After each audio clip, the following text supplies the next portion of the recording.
Hi everyone and welcome to today's YouTube tutorial. Today I am going to showcase the most underrated embossing powder in your stash. It is my go-to embossing powder for many techniques, but I believe that this clear embossing powder can be such a star in all of your card making. So the first technique I'm going to showcase to you, a tone-on-tone effect. You can see here how you can use one cardstock and you can create a cool background effect. Technique 2 is how to create your DIY, almost like a chipboard enamel, kind of like a faux glossy accents look by using your ephemera. And then technique 3 is using pigment ink, and you can use it on black or any pigment ink, and having the clear embossing. Today I chose to watercolor. So this is watercolor cardstock, and it's so good for watercoloring. Like, if you don't have black embossing powder, some people have complications using it. I use black pigment ink and clear powder over the top. Makes for great watercoloring. And then how about a DIY colored embossing powder? Just using it with your dye inks. You can use it with colored pigment ink if that's what you have. I've got an array of Catherine Puller inks where I'm going to create my own multicolor embossed look. All I did was made sure I use a stamping platform to be able to restamp on the same spot with clear embossing ink and clear powder. And that kind of just looks like you've got your own embossing multicolored powders. Isn't it great? So stick around. I can't wait to show you how I made all these cards. Bye. So let's turn these ephemera into embellishments with clear gloss embossing powder. Check out how thick they are. This is the tone on tone panel. So with these two things, we're incorporating to make this card. Now the ephemeras come from Cocoa Vanilla. To heat emboss, I've chosen WOW embossing powder. They have a variety of granules. They've got a superfine, regular, and ultra high. The ephemera from Cocoa Vanilla is the Sunkissed Floral Ephemera collection. Got it from my hoard vault, and we're going to use one of these and create another one here throughout the tutorial. So I've plucked up this little pink one with some leaves, and we're going to start layering it. Now I do 3 to 4 layers. Now if you stick to the regular granules, you'll want to maybe add another extra couple of layers, but for the very last layer I'm going to use the ultra high because it speeds up the process. I will start with the regular granule of the clear embossing powder and just start building this up. So I've got a scrap piece of copy paper that I can funnel back into the jar every time. I've also got this tweezers. I'm only just using it just to be able to pick up the piece because it will become quite hot, and as the thickness gets layered up, you'll find it gets quite tacky between each layers, and it takes a little bit longer to cool down. So first layer done, then I'll start building it up. Now if you're finding that your embossing powder doesn't remain tacky in between because you're not working quick enough, just dip it back into the clear embossing ink so the granules has something to stick to, for the powder to stick to. So that makes for a really great layer across the whole ephemera. So there's 1 layer, 2 layer, getting it all done here, and then just funneling it back in. Now for my heat tool, I do use heat setting 2, which is higher heat setting, higher fan speed, because it's a finer granule. The thicker granules, which is the ultra high, I'll tend to do a lower speed, so speed 1, and lower heat setting, so it takes a little bit longer, but that way I don't have any flyaways. If the granules are quite thick, I usually heat from behind, but because of this type of technique, I'm going to heat directly over the top of this embellishment. So here I am, and then the next layer will be the ultra high. Once I'm happy with the layer and thicknesses, let it cool down, set it aside, because it's quite a thick layer when you build it up. So when it comes to heat setting this with the ultra high embossing powder, I use the Clear Ultra slow drying ink from WOW, and I'll use a bone folder. The bone folder is to add some extra pressure just to make sure I got some good ink coverage on that. To reinforce stickiness, what I do use is the powder along with the heat tool that has two settings. So the WOW embossing powder heat tool has a setting 1 and a setting 2. Setting 1 is a lower heat speed and a lower, so it's a lower heat temperature and a lower fan speed, sorry. And using this ultra high, normally any thicker type of embossing powder, I'll heat from behind the element, but I'm choosing to heat directly on top due to the type of technique we're doing today. Now you can see how molten this looks, and it honestly does look like you've put glossy accents over the top of this, but it's harder, it's very, very thick, it's awesome to use. Now this striped rubber stamp is a oldie in my stash. I've had this for many, many years. I've also prepped my cardstock just with a little bit of that powder tool first before I press this stripe stamp over the top. I have removed in my Misty that extra mat, the foam mat, just because I'm using a rubber stamp that is quite thick as well. This powder tool is actually from Oz Trinklets, which is a Australian craft company. They're online, and they also have a store in Brisbane, Queensland. And I'm going to use this pressure tool. Now this pressure tool I actually got from Etsy. It's a local Australian lady who makes these cool pressure tools. I've had mine now, I reckon, maybe for a year, maybe more than that, goodness.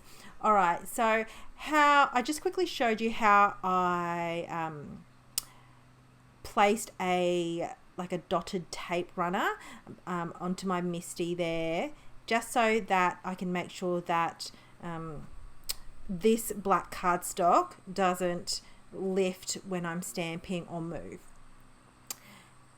And making sure that I got good coverage by pouring all over that panel, and I'm just going to start heat setting this powder. When it's tone on tone, it actually looks quite magical, and it's really, really obvious that the powder has melted, because it turns from like this powdery opaque look to this sheeny look. It looks so good. It's such a subtle way of adding interest to your panels and to your card making. I love doing the tone on tone. Tone on tone can be done different ways with stamping the same color ink on same color cardstock, etc. But I love using this method with heat embossing. So I've pre-cut some rectangle die here, and I'm just going to place this around. This pre-foiled sentiment is from Pretty Pink Posh, another one that I've had in my stash for a while, and it just makes for easy assembly. I'm going to use some liquid adhesive here. I've got them in my little 2 bottles ready to go. I don't think this needs anything more. I feel like we have done everything we can with this card. You can probably add some bling bling. Normally I would, but with the gold foil and the enamel accents, I think this is perfect as is. So off to technique 2, we're going to watercolor. Now, as I mentioned at the very start of the video, to watercolor, I use my Misty, my watercolor cardstock. This company of a stamp set I'm using is Becky's Place, another Australian one. And I'm going to use a pigment ink. Now, when you use pigment inks, it remains quite tacky for a little bit longer. Therefore, you can pour an embossing powder over the top, which sticks to it. Isn't that fantastic? I love that you can do that. So think about your distress oxide, your metallics, anything like that. If you're quick enough before it dries, and it does take that little bit longer to dry, you can capture enough time to pour embossing powder over the top and add that glossiness to it. So what I've done is I've taken the front packaging of this stamp set and I placed that down. The reason why I do that, I don't know if you do that, but I don't want the stickiness of this kind of newish stamp set to imprint on my watercolor cardstock. So it's just another way I can make sure I'm going to get as good coverage. I will prep my cardstock as you saw earlier with an embossing tool, a powder tool, but it's just an extra thing that I do. So apply good pressure with my tool here. It is a detailed stamp, so I do take my time making sure that I've applied enough pressure to capture this image. I'm pretty stoked with that. You can see me giving myself a little hand gesture. And I'm going to start quickly trying to move with a little bit of quickness to it, is this clear gloss superfine. So the superfine is going to capture all these details. That's why I have different types of granules in my stash. The regular would have worked just fine. I don't feel like this is actually too fine detail that you couldn't use the regular, but I always want to make sure I capture what I can. Now again, it's like magic every time, isn't it? You can see how it transforms from that powdery to a glossy finish. Absolutely stunning. Now because I chose watercolor cardstock means I can have room to watercolor this in. I tend to do this on a regular basis for my watercoloring purely because it creates the wells so I can stay within the lines of coloring, even though I'm not that great with it.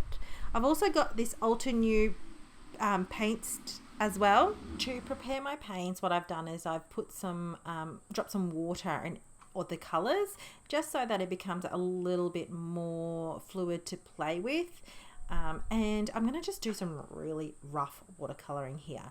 Like this is really quick and simple watercoloring that I'm going to make in today's card, because really today I really want to showcase you more of the techniques rather than how I watercolor. Plus I have many watercoloring tutorials here up on my YouTube channel, so hopefully you get to go visit them too.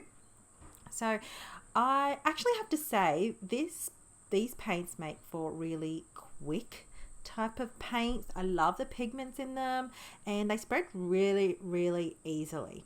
I have a paper towel there to blot off between because I'm just using an aqua brush. You can use any kind of pen tool type of aqua brush pens. There's heaps available on the market, and I just going to pretty much really sloppily, I would say. Don't mean to say that in that way, but just really quick. I'm not concentrating much on the way it looks, and how I'm going to counteract this look is I'm going to make each like leaves and florals with the two tones. So I'm going to add a little bit of tiny bit of yellow on the edges here. Gives it that, I suppose, that kind of roughy type of look, but blotchy. I don't know if there's a proper terminology to make that watercoloring look messy on purpose. And then I'm just going to add some extra yellow as well, but I do tone it down a little bit with an orange, just so it doesn't look the exact same yellow. But you can see that by doing this two-tone, it makes added interest to the card or to the floral arrangement, I find anyway. What do you think? Tell me, do you do that? Have you done that? Is it something you would consider doing as well? And then I outline a little bit more back to the original color of the florals, just of the lines. The lines there are great for a guide to add that extra color to, so then I don't have to guess and start from scratch. These are beautifully illustrated, and that's what I leverage off is the watercoloring, is this illustration. Love this floral arrangement too, by the way. I'm going to add some little bit of brown on the edges of the green, and I feel like that's kind of made it a little bit more that autumn kind of color palette. It's something I do when I want to take my time in watercoloring, and I add those extra layers of colors. But other than that, you can see this didn't take long. It is sped up a slightly little bit, but not that much. Not that, you know, this is something so doable as well. I don't want to spend too much time because I want to go back to the technique, but you can see how easy this colouring actually comes together. Another quick easy tip as well is I like to have clean water, so that's why you can't see it too much, but I clean in between my colours as well. For quick easy card making, Paper Roses, another Australian brand, have these pre-printed laser printed sentiments. They come in these big packs, and I'm telling you, they are so handy to have, but you can foil them as well. So I've got these pouches that I keep them in, one that I haven't touched with foil, and another I actually have pre-folded a whole heap and cut ready to go. So this is one of my efficient ways of card making, because a lot of the time, sometimes I need to quickly put a card together, and these pre-printed sentiments are so handy to have in my stash. Now I've got this crafty Meraki golden illusions jewels. They are, when I say they're pretty, they are pretty. They have got this like almost not holographic, but it's a gold tone holographic look, and it switches around with the colors, and it actually looks great with like most of my card making. If I want to bling it up, this is my go-to bling. I have heaps of blings, but this is really handy. I also use their pickup tool as well. Now let's create your own coloured embossing powders. To do that, you can do that with any inks. You can do it with your dye inks. I've got a range of Catherine Puller inks, and this is the colour palette I'm going to play with. And the stamp set is a Tim Holtz one. This is a Stampers Anonymous. I believe it's called Botanic Collage. It's a really stunning set. I have a handful of these stamp sets, and they are just gorgeous. A little bit higher price point, I have to say, but you are dealing with quality. It's rubber quality. I've had stamp sets in my stash from when they first came out. So yeah, I am absolutely loving this collection. I have another set that I'll showcase as well. I'll be completely honest, there are some that I had to dust off, but this is the year of rediscovering all my sets again. So minimizing my spend this year, unless it's going to add value to my current stash. And then as I layer this ink, you saw me then, I buff off a little bit of ink with just like this chamois tool. Don't tell my husband, I took this, it's kind of like a buffing chamois set for cars, and I use it for my cleaning. All right, so I'll use this baby wipe first to get a bulk of that ink off, and then I've got this chamois. It's a buffing tool. It's got a handle. Can you believe it? I love it. It's for cars, but this has been, I stick it in the wash. It comes with 3 different sponges. It is for automotive vehicles, but I claimed it. All right, so I used a stamp positioning tool. The reason being is that I'm going to then now place that clear embossing ink directly over the top of that stamp, press it down. It's going to stamp in the exact same spot using my pressure tool. This time I'm using a mini Misty, and I'm just going to pull that clear embossing powder over the top, and it looks like you've used a multicolored embossing powder. So it's really, really great tip for those that you still want to achieve that brightness of your inks. It doesn't dull it down. If anything, it enhances it. It looks amazing. And then, you know, you look like you have multiple colors, but it's just really tailor-made to the color palette you're playing with at the time. So as you can see, it really comes to life, and it is amazing technique to use. So that's the third and final card. To finish this off, I'm going to mount them on black cardstock. I'm going to use a Paper Roses stitched rectangle die. I'm just going to trim this down, mount it on black, using my Tombow mono adhesive, then mount it on a white side folding card base. Quick and easy again. Then I'm also going to use that same sentiments pack.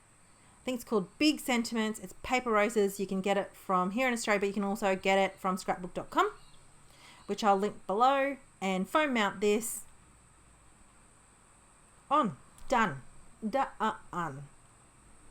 Great techniques in today's tutorial. I hope you use these techniques. I'd love for you to link me on any social media if you try these or if you've tried it before, and what other techniques do you use clear embossing powder? I reckon it is the most underrated embossing powder in your stash.